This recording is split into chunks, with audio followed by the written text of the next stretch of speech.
Andreas, nice to meet you. My name's Dave. I'm from heyyouguys.co.uk. Was it refreshing to return back to the 2D animation after such a long break? It was an absolute thrill. It was the best days of my life because we had stopped doing those animated hand-drawn films for about 5 years, 6 years, and it was just sad. We were all sad because we thought we should be doing them. There's no reason not to do CG animation like all the other studios, but there's something about Disney, you know, and I actually kept saying way back, you can't separate drawing from Disney, you know, it's just such a big part of Disney, drawn characters, you know, drawn stories. And luckily John Lasseter agreed with me when he came back and we had our management change at the studio. That's exactly how he felt, so he helped to bring hand-drawn back. And did he change the dynamic, John Lasseter? Very much so, in many ways. One thing that is new to us, that we have actually an artist heading our department for the first time, because it used to be managers, CEOs, you know, and all. But John is an artist. I mean, he grew up with these old Disney films. He is an animator himself. So that means when you talk to him about a specific issue or problem you might have, he knows exactly what you mean, because where he's from, you know, he's like one of us, you know. So that makes the communication a lot easier than in previous years when we had managers. And was it nice working with John and Ron again as the director? Oh yeah, because I've worked with them for close to 25 years now, you know, off and on, and it's just like it just fits like an old shoe, because I know those guys and they know me. It's a little, people who work with Ron and John for the first time, they have to get to know how Ron and John react and respond. It's a little different than a lot of directors.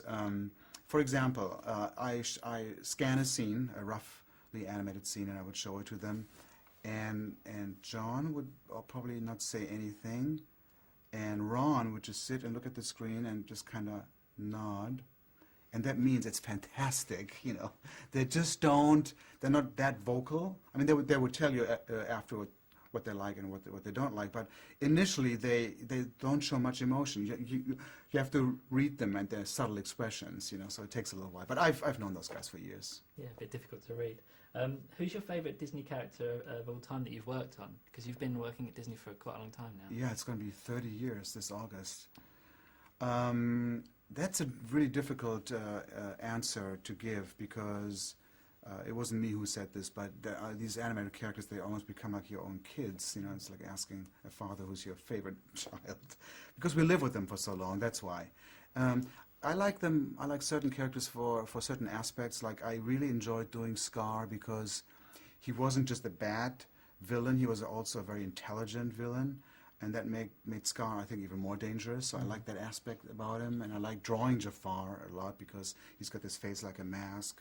I liked Lilo because there was a complete turn for me to do a character like that and crawl into the inside of a little girl with her issues. And but she was one of my favorites because I hadn't done a character like her, where she's unpredictable. You don't quite know what she's going to say or do next, you know, but she's a lovable character at the same time. Yeah. With the reports of death of hand-drawn animation greatly exaggerated, what do you see as the future of traditional animation? I would see it very simply.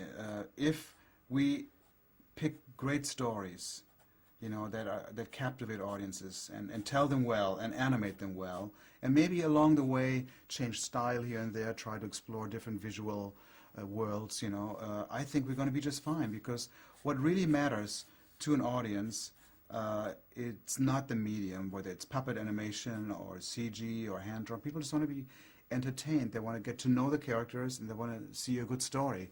And as long as we're doing that with hand-drawn animation, I think we're going to be in a safe place. Cool. And Prince Naveen's butler Lawrence, was he?